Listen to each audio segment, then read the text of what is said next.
Salam kakak-kakak semua, jumpa lagi dalam program persiapan guru sekolah minggu, program kerjasama YKB GKI TV dengan Bina Warga.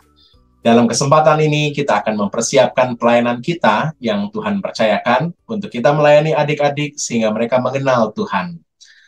Dalam episode kali ini kita akan bersama-sama membahas tema Roh Kudus memampukan Petrus. Kita akan belajar dari kisah Petrus yang dipenuhi Roh Kudus.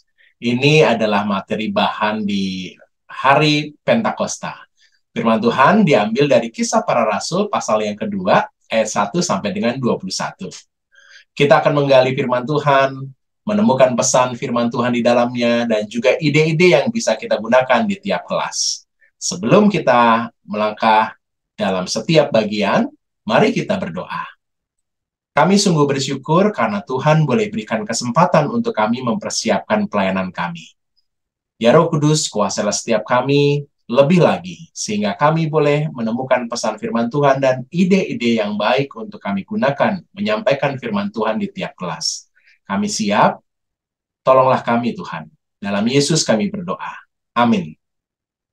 Pada bagian yang pertama kita akan bersama-sama membahas firman Tuhan. Kakak Pendeta Santi akan menolong kita untuk menggali firman Tuhan dan menemukan pesan di dalamnya. Silakan Kakak Pendeta Santi.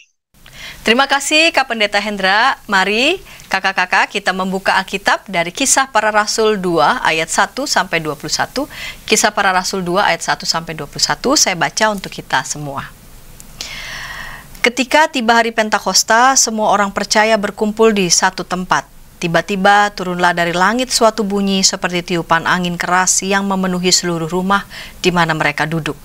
Dan tampaklah kepada mereka lidah-lidah seperti nyala api yang bertebaran dan hinggap pada mereka masing-masing.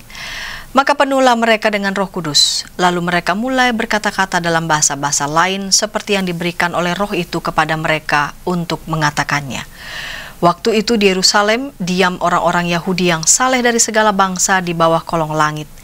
Ketika turun bunyi itu, berkerumunlah orang banyak. Mereka bingung karena mereka masing-masing mendengar rasul-rasul itu berkata-kata dalam bahasa mereka sendiri.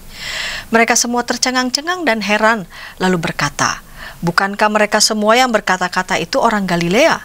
Bagaimana mungkin kita masing-masing mendengar mereka berkata-kata dalam bahasa kita sendiri, yaitu bahasa yang kita pakai di negeri asal kita?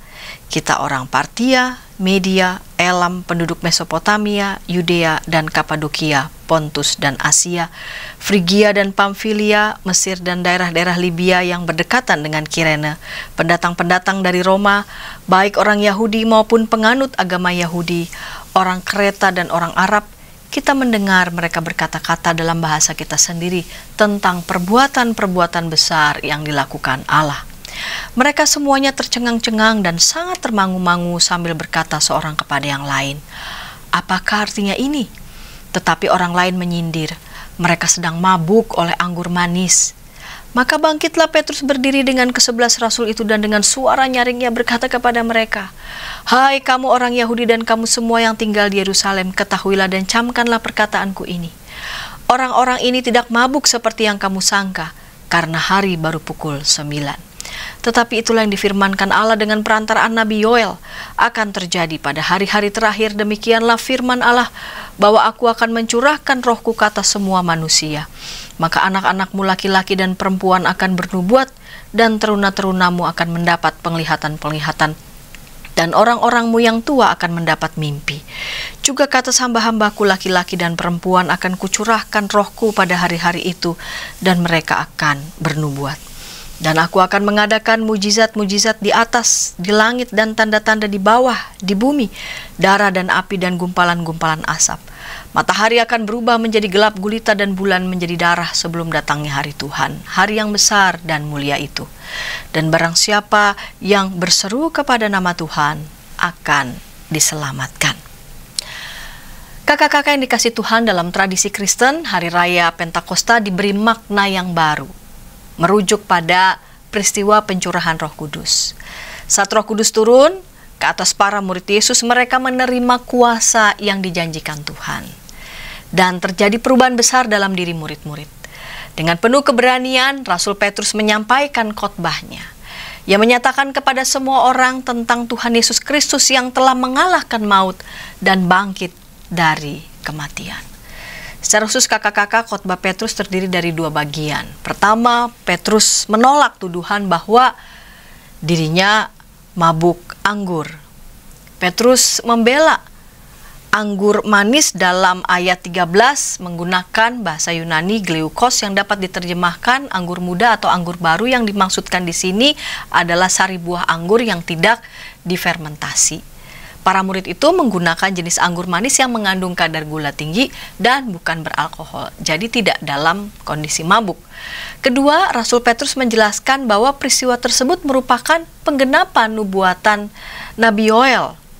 Yoel 2 ayat 28-32 yang dikutip Rasul Petrus menjadi 3 bagian. Ayat 17-18 berisi tentang janji pencurahan Roh Kudus yang sudah dinyatakan dalam perjanjian lama. Artinya Rasul Petrus menegaskan bahwa yang terjadi saat itu memang sudah dinubuatkan sejak zaman dahulu kala.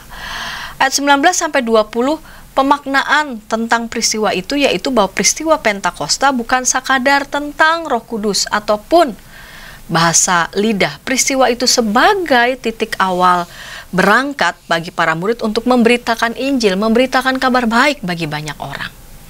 Ayat 21 merupakan pesan pertobatan dan pengampunan Allah. Rasul Petrus ingin mengajak para pendengar khotbahnya berseru kepada Tuhan supaya mereka diselamatkan.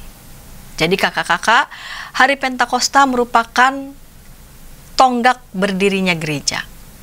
Sejak hari Pentakosta itulah, murid-murid kemudian dimulai menjadi gereja. Sejak saat itulah murid-murid bersekutu, bersaksi, dan melayani. Dalam kisah turunnya Roh Kudus, mereka yang berbahasa berbeda-beda itu disebutkan di situ orang Partia, Media, Elam, penduduk Mesopotamia, Yudea dan Kapadokia, Pontus dan Asia, Frigia dan Pamfilia, Mesir dan daerah-daerah Libya yang berdekatan dengan Kirene, pendatang-pendatang dari Roma, baik orang Yahudi maupun penganut agama Yahudi, orang Kreta dan orang Arab. Ya, mereka yang berbahasa berbeda-beda mengerti dan mendengar mereka berita ilahi. Mereka mendengarkan berita ilahi dalam bahasa mereka masing-masing. Artinya kejadian Pentakosta menyatukan kembali apa yang tercerai-berai. Ini menunjukkan bahwa Allah menghendaki manusia itu menjadi satu. Semua bahasa yang berbeda menjadi satu dalam berita Allah. Dari sini kita melihat tujuan setiap kelas, tujuan batita balita anak memahami kisah Petrus yang dipenuhi Roh Kudus. Anak mampu menceritakan kembali kisah Rasul Petrus yang dipenuhi Roh Kudus. Di kelas kecil, anak mengetahui bahwa Tuhan memampukan Rasul Petrus melalui Roh Kudus untuk menjadi pemberita Injil, menjadi pemberita kabar baik. Dan di kelas besar, anak percaya bahwa Roh Kudus juga akan memampukan mereka menjadi pemberita Injil, menjadi pemberita kabar baik bagi teman-teman mereka. Sampai di sini Kak Pendeta Hendra. Kak Santi, terima kasih sudah menolong kita untuk menemukan pesan firman Tuhan. Kita akan menemukan ide yang bisa kita gunakan untuk menyampaikan pesan firman Tuhan kepada adik-adik di tiap kelas. Tapi sebelumnya, mari kita ikuti dulu beberapa informasi berikut.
Sahabat, mari dukung pelayanan dan pekabaran Injil melalui YKB. dengan membagikan link acara ini kepada sebanyak mungkin orang. Dukungan juga dapat saudara lakukan dengan mentransfer dukungan finansial ke rekening BCA ke nomor 450 305 2990 450 305 2990 atas nama Yayasan Komunikasi Bersama.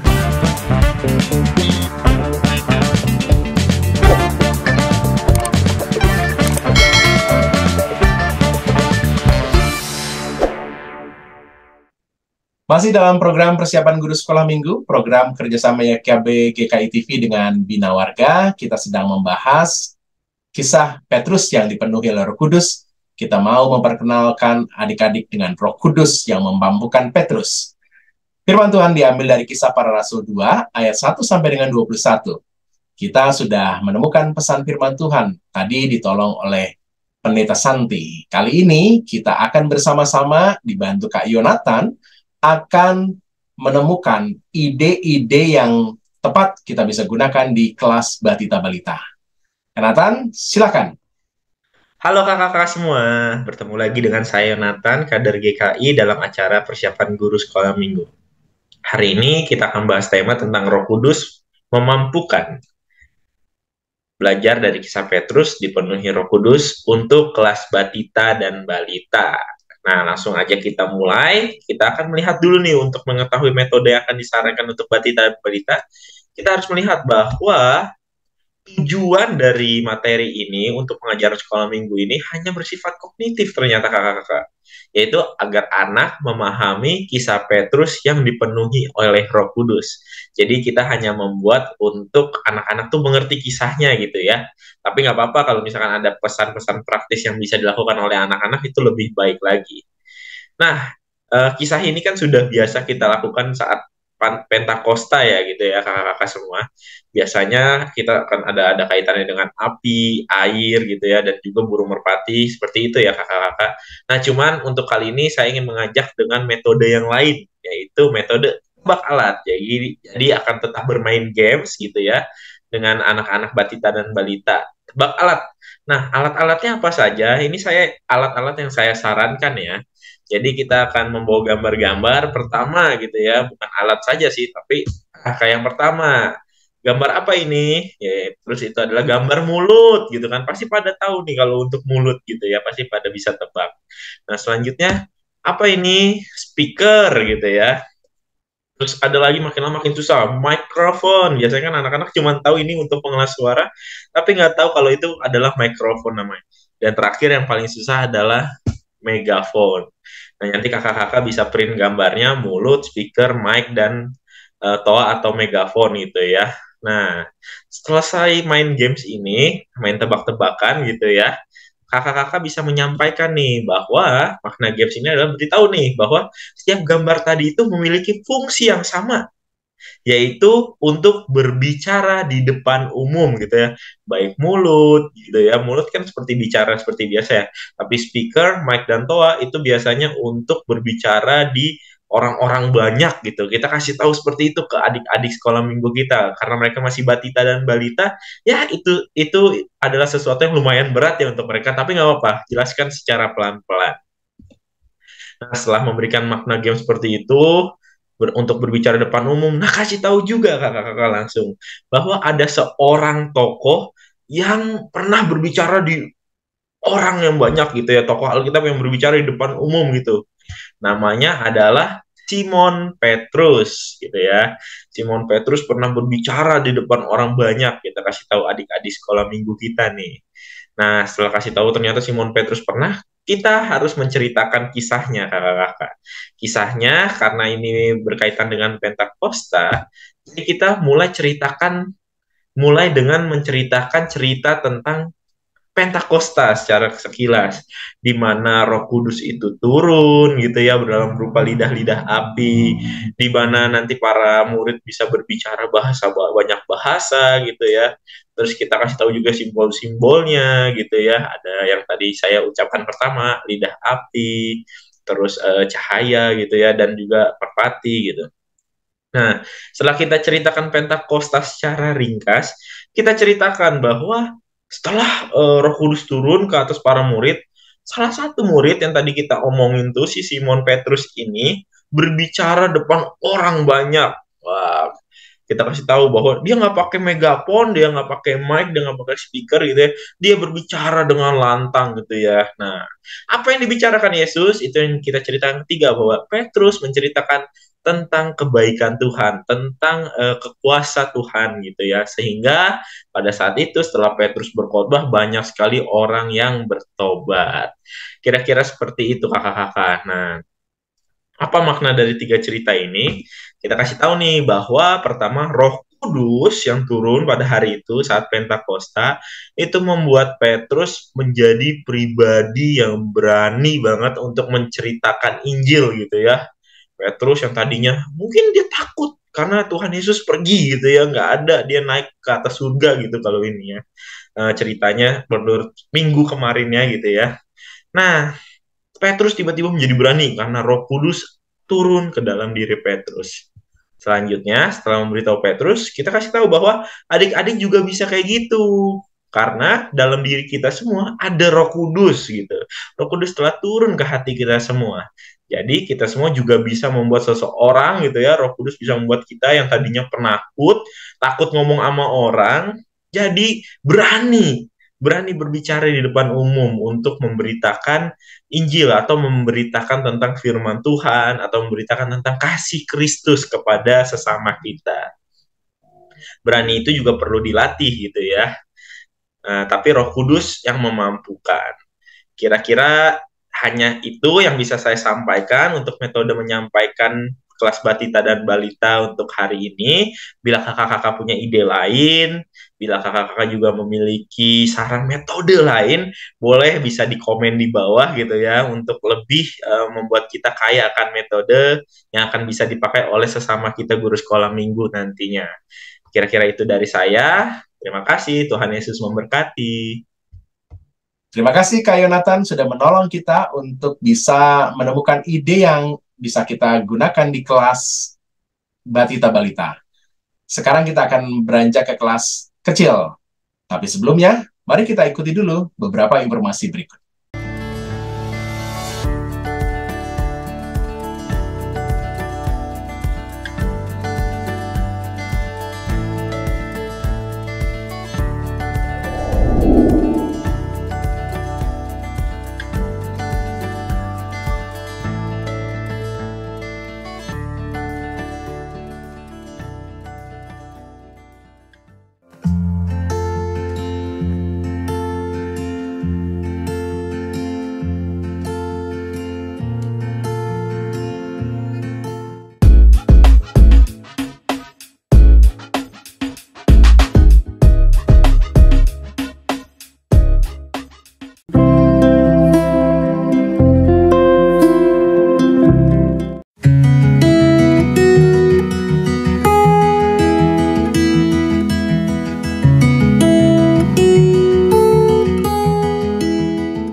Sahabat, mari dukung pelayanan dan pekabaran Injil melalui YKB dengan membagikan link acara ini kepada sebanyak mungkin orang. Dukungan juga dapat saudara lakukan dengan mentransfer dukungan finansial ke rekening BCA ke nomor 450 305 2990 450 305 2990 atas nama Yayasan Komunikasi Bersama.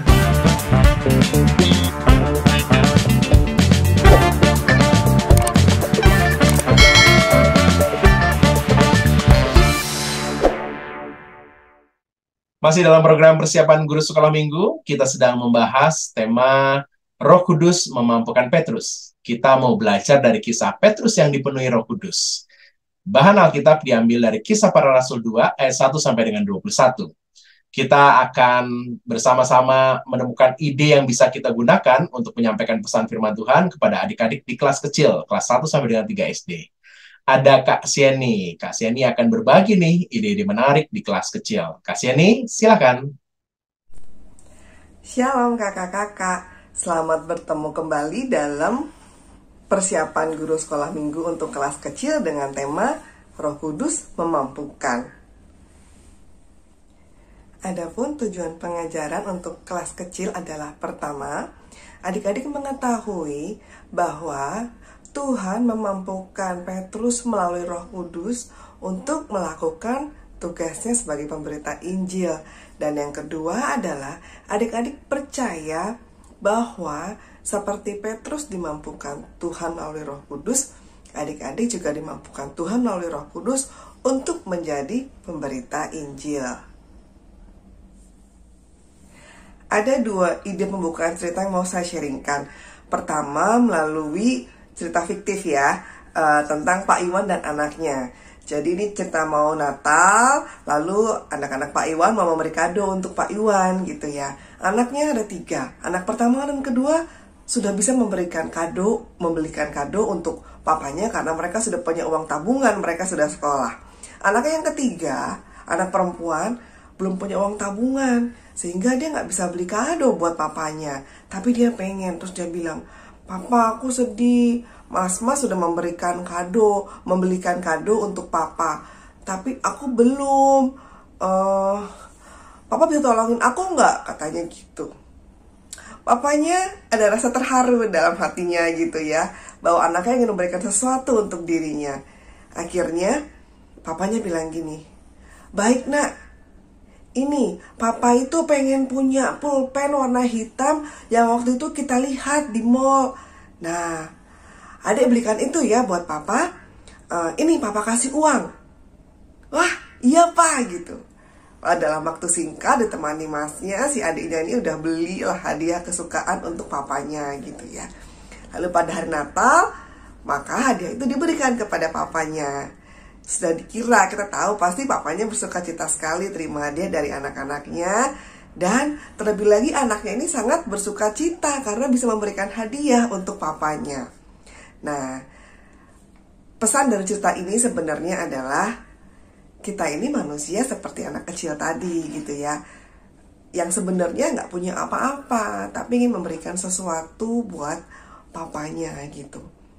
Papanya memberi power, yaitu uang itulah, untuk anaknya bisa membelikan sesuatu untuk bisa menjalankan kerinduannya untuk memberikan kado untuk papanya. Nah, ini sama seperti kita yang powerless tapi Tuhan sudah berikan kekuatan. Nah, bagian akhir ini nggak usah ceritakan dulu di awal, kakak-kakak pesan moralnya apa nggak usah ceritakan dulu. Jadi bagian cerita Pak Iwan dan anaknya saja yang diceritakan. Itu bagian pertama atau versi pertama, pilihan pertama untuk pembukaan cerita. Lalu ada versi yang kedua, yaitu dari light bulb atau lampu bolam, kakak-kakak ya. Nah, lampu bolam itu kan kalau misalnya kita aliri listrik dia baru nyala, tapi kalau kita nggak aliri listrik ya dia tetap mati gitu ya. Sebenarnya sama dengan mungkin kipas angin atau barang elektronik yang lain. Intinya, kalau dia tidak disambungkan dengan sumber energinya, maka dia tidak akan bisa berfungsi. Ya powerless gitu ya. Nah, ini juga jadi pesan buat anak-anak nanti, bahwa tanpa pertolongan Tuhan, kemampuan dari Tuhan melalui Roh Kudus, kita juga tidak bisa melakukan apapun. Kira-kira begitu. Tapi ingat yang diberitahu di bagian awal hanya ceritanya saja kakak-kakak ya. Pesannya nanti di bagian kesimpulan di belakang waktu kakak-kakak cerita. Setelah kita selesai menyampaikan pembukaan tadi, kita masuk ke dalam cerita Alkitab. Kakak-kakak, kita masuk ke dalam alur ceritanya. Jadi pertama kakak-kakak bisa bilang bahwa di Alkitab juga ada loh seorang murid Tuhan yang merasa takut, merasa tidak layak, merasa tidak punya kekuatan.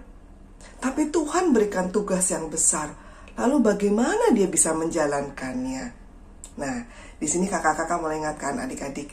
Adik-adik ingat nggak siapa murid Tuhan yang pernah ikut-ikut Tuhan berjalan di atas air? Nah, mungkin sedikit tak ingat nih. Tapi mungkin mereka mulai bilang, "Ada kak, Petrus. Iya, dia berjalan di atas air ikut Tuhan.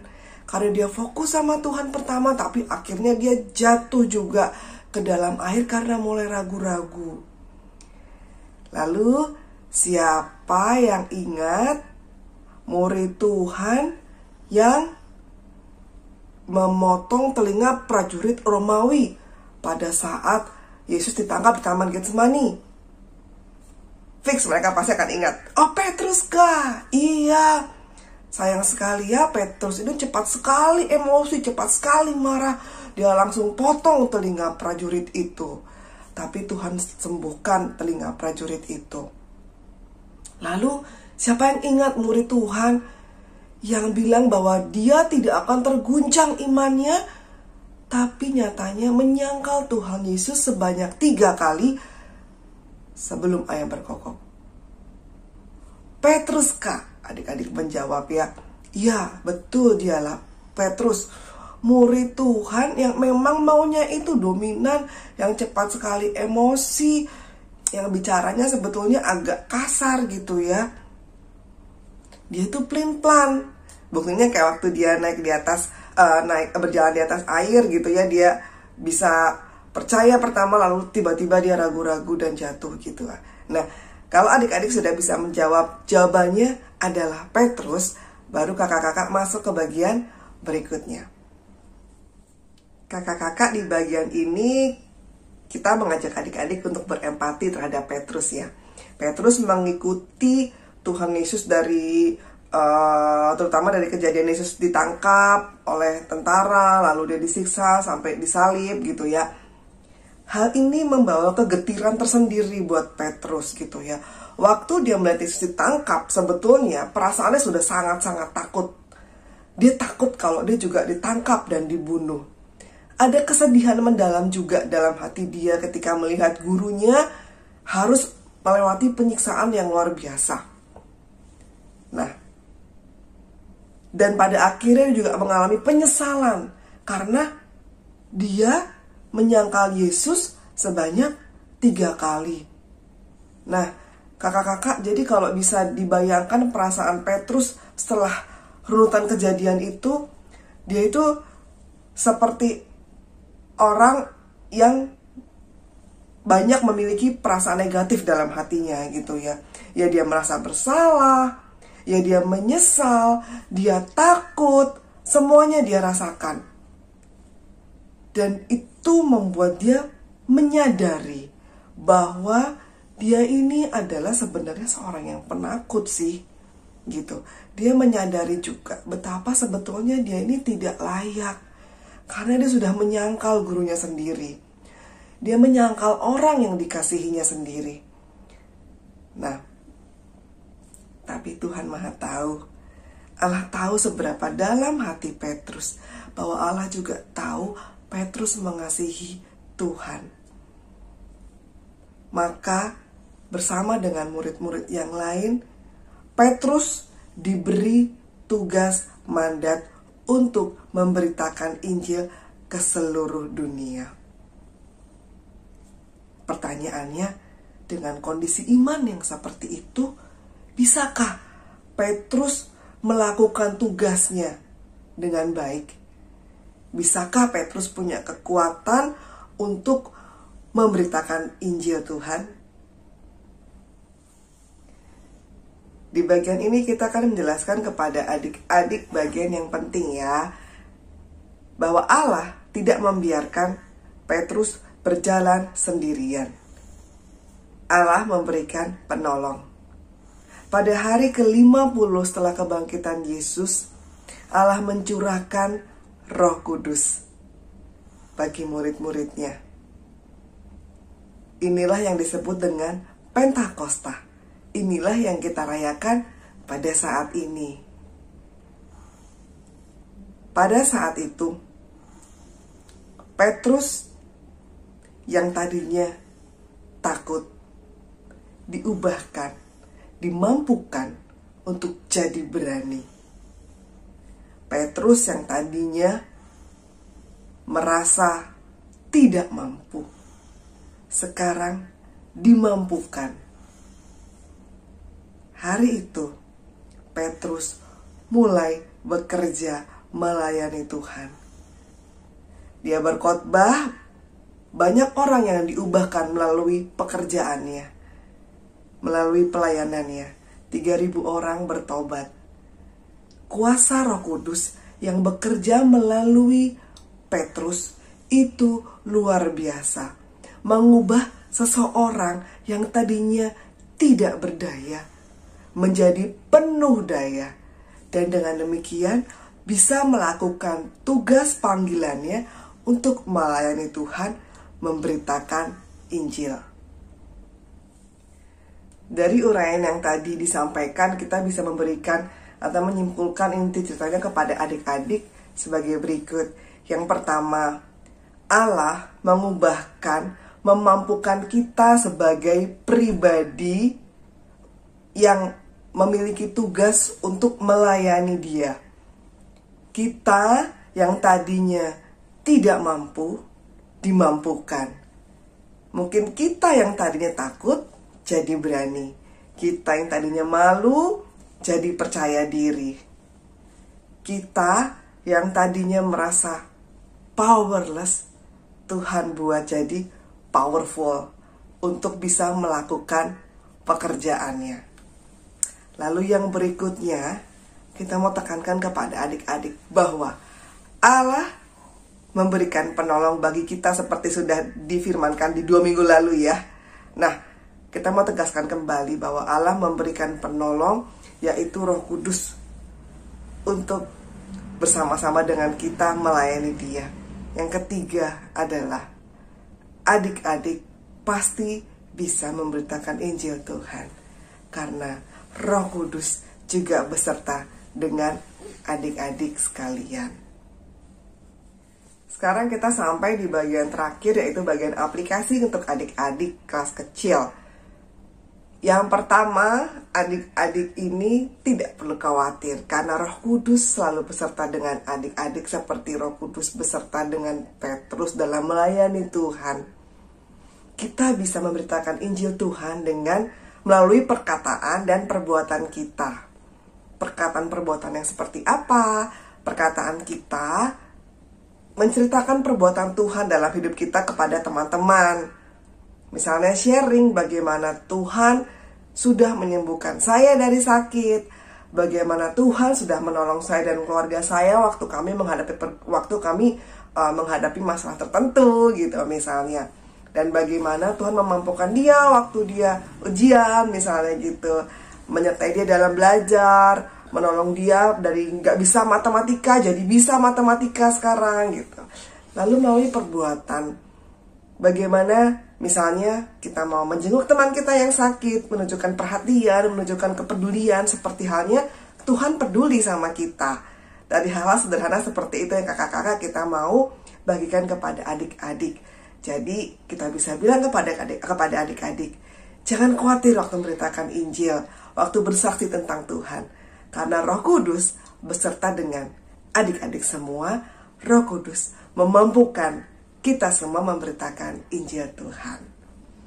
Selamat melakukan persiapan pribadi buat kakak-kakak semua, dan selamat melayani adik-adik kita di kelas kecil. Tuhan memberkati. Terima kasih Kak Sheni sudah menolong kita untuk menemukan ide yang bisa kita gunakan untuk kelas kecil. Nah, kita akan beranjak ke kelas besar. Tapi sebelumnya, mari kita ikuti dulu beberapa informasi berikut.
Sahabat, mari dukung pelayanan dan pekabaran Injil melalui YKB dengan membagikan link acara ini kepada sebanyak mungkin orang.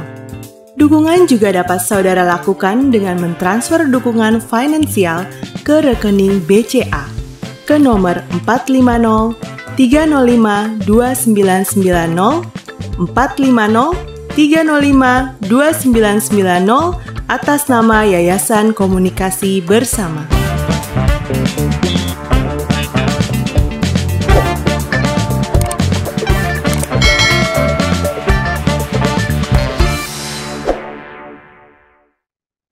Masih dalam program persiapan guru sekolah minggu, kita sedang membahas kisah Petrus yang dipenuhi Roh Kudus. Kita mau mengajak adik-adik untuk mengenal Roh Kudus yang memampukan Petrus.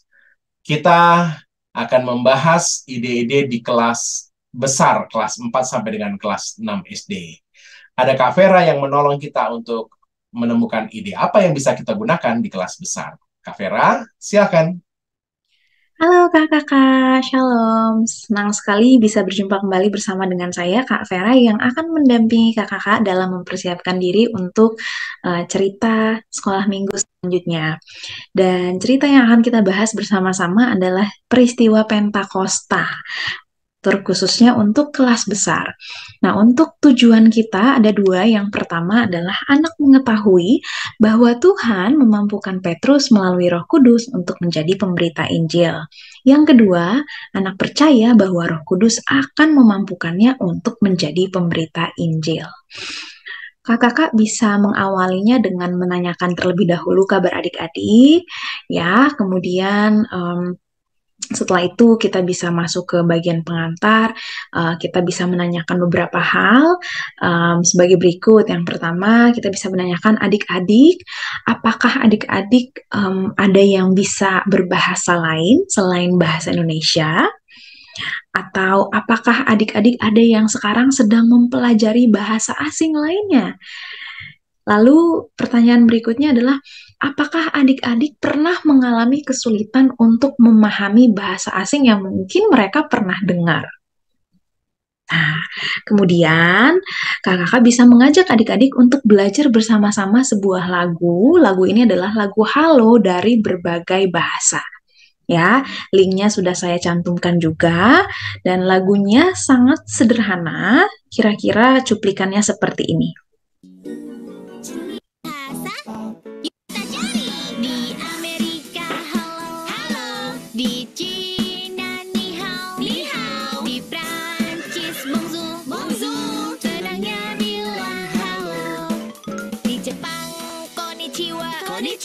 Di Korea, annyeong, annyeong. Di Italia, ciao, ciao. Senangnya bilang halo. Oke, jadi lagunya sangat sederhana, mungkin bisa didengarkan bersama-sama, kemudian bisa dipelajari bersama-sama, supaya adik-adik bisa tahu dan sadar bahwa dunia kita ini terdapat berbagai macam beragam sekali bahasa, gitu ya. Dan itu adalah sebuah anugerah daripada Tuhan. Dan tidak ada salahnya kalau kita mungkin mau belajar untuk bisa memahami bahasa-bahasa asing yang lain selain bahasa Indonesia juga, supaya bisa menambah pengetahuan kita. Jadi supaya adik-adik bisa mengetahui kekayaan bahasa yang ada di dalam dunia ini. Kemudian kakak-kakak bisa mengatakan bahwa kita hari ini akan mendengarkan cerita Alkitab, cerita firman Tuhan, yang di dalamnya kita bisa melihat keberagaman bahasa yang luar biasa yang adalah anugerah daripada Tuhan. Nah, lalu kakak mengajak adik-adik ini karena kelas besar, jadi tidak ada salahnya kalau mereka diajak untuk membaca Alkitab bersama-sama dari Kisah Para Rasul pasal 2 ayat 1 sampai 21. Nah, kakak bisa kembali ya ke bagian pengantar tadi sedikit gitu ya, mengingatkan mereka bahwa di dunia ini terdapat beragam bahasa. Tidak hanya di dunia ini, tapi secara khusus di negara kita di Indonesia terdiri dari berbagai macam suku, bahasa gitu ya.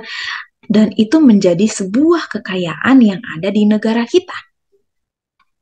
Nah, kemudian kakak bisa masuk ke dalam cerita Alkitab yang sudah dibaca bersama-sama, diawali dengan bercerita bahwa di suatu saat banyak orang berkumpul di Yerusalem untuk merayakan Pentakosta. Nah, Pentakosta ini adalah hari ke-50 setelah perayaan Paskah dilaksanakan, gitu ya. Dan kemudian kakak bisa menjelaskan bahwa Pentakosta ini bertujuan untuk banyak orang itu bisa merayakan hasil panen mereka.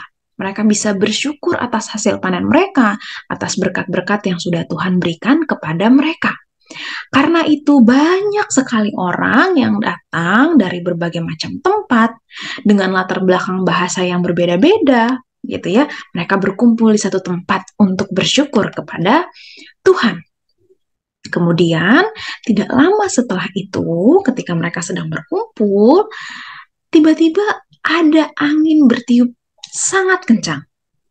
Ya, angin bertiup sangat kencang, kemudian terlihat muncul lidah-lidah api seperti yang ada di gambar. Wah, banyak orang yang jadi bingung ya. Banyak orang yang juga terheran-heran. Mereka berpikir, wah, apa ya yang sedang terjadi saat ini? Gitu ya. Nah, kemudian lidah-lidah api ini munculnya di atas kepala para murid-murid, ya.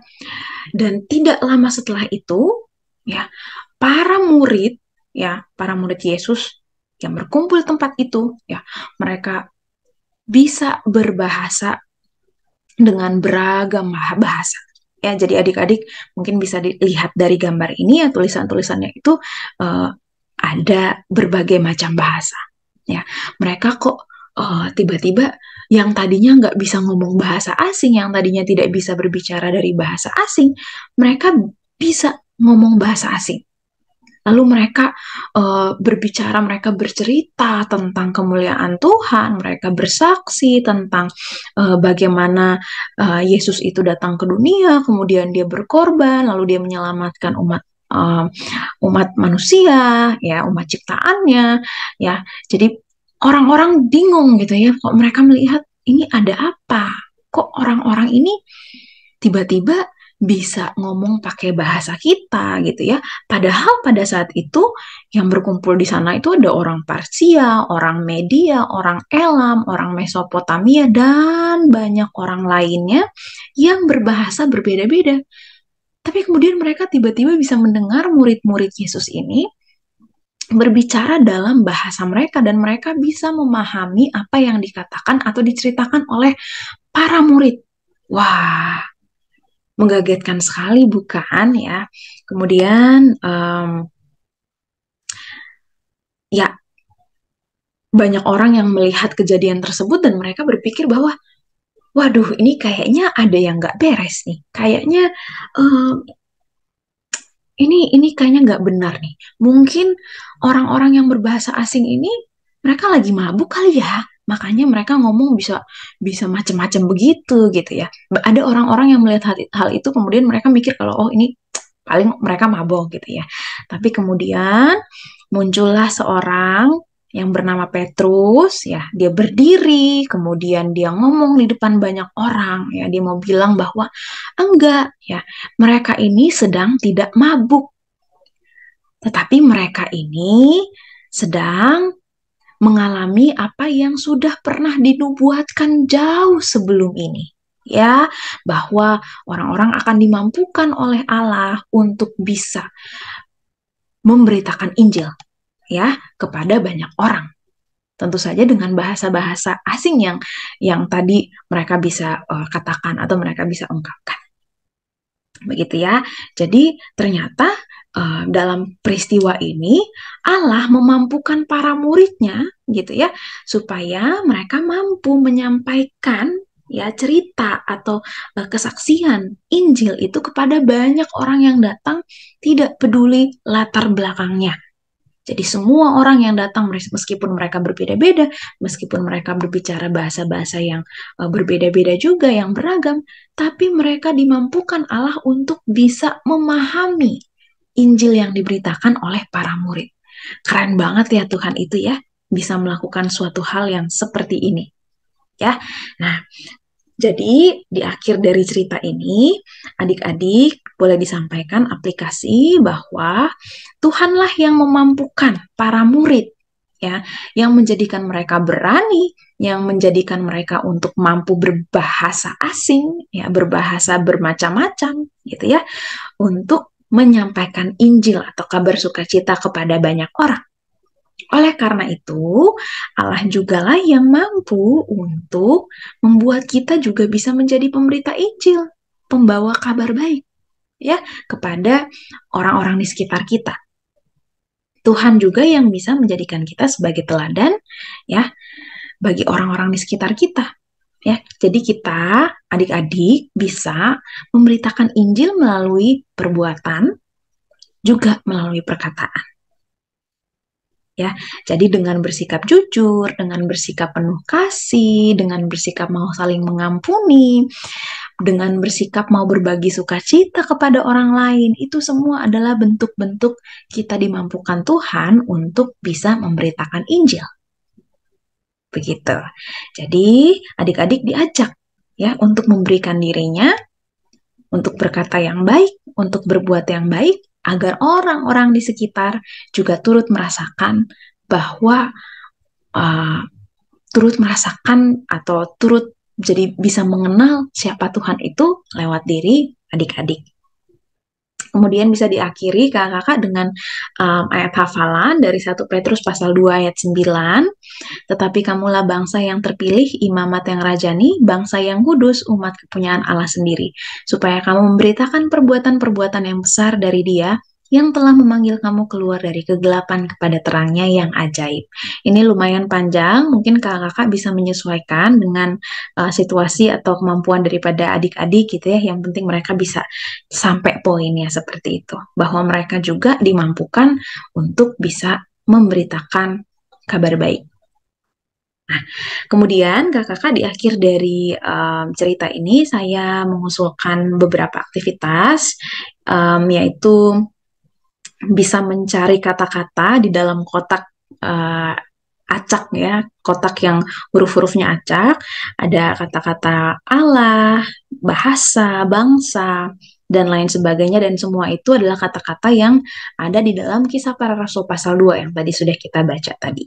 Ya, kemudian juga aktivitas kedua, adik-adik bisa menyusun kata-kata acak ini ya berdasarkan bacaan Alkitab yang juga tadi sudah kita simak bersama-sama. Ya, itu saja untuk persiapan kita hari ini. Semoga kita semua diberkati, kita dimampukan untuk bisa menyampaikan Injil kepada siapapun. Sampai jumpa lagi. Terima kasih Kak Vera sudah menolong kita untuk menemukan ide yang bisa kita gunakan menyampaikan firman Tuhan di kelas besar. Semua kelas sudah kita bahas, juga terlebih firman Tuhan sudah kita sama-sama gali. Demikianlah episode kali ini. Semoga kakak-kakak bisa mengolah semua apa yang kita sama-sama dapatkan dalam program ini dan sesuaikan dengan konteks kakak-kakak masing-masing. Mari kita berdoa, bersyukur pada Tuhan. Kami sungguh bersyukur karena Tuhan boleh menolong kami untuk membahas firman Tuhan, menemukan ide penyampaian firman Tuhan di tiap kelas, dan terima kasih terlebih untuk kepercayaan yang Tuhan berikan untuk kami terlibat dalam pelayanan ini. Berkatilah kakak-kakak yang akan melayani dimanapun mereka berada. Berkatilah juga untuk setiap apa yang akan dilakukan, Tuhan kiranya semakin dikenal. Terima kasih, kami bersyukur untuk saat ini. Dalam Yesus kami berdoa. Amin.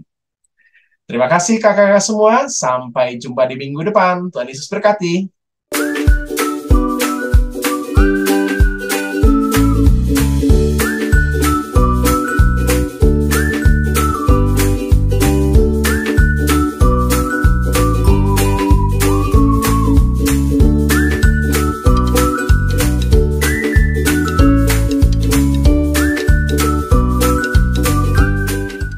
Sahabat, mari dukung pelayanan dan pekabaran Injil melalui YKB dengan membagikan link acara ini kepada sebanyak mungkin orang.